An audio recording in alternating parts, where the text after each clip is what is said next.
নমস্কার। আজকে আমি একটা কৃষ্ণের ভজন করব। তো চলুন, ছোট্ট একটা ভজন, বেশি বড় না। তো চলুন শোনা যাক।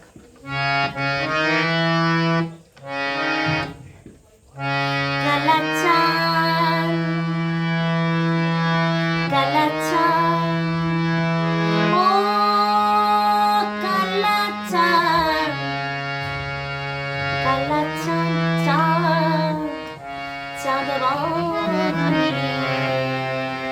চাঁদ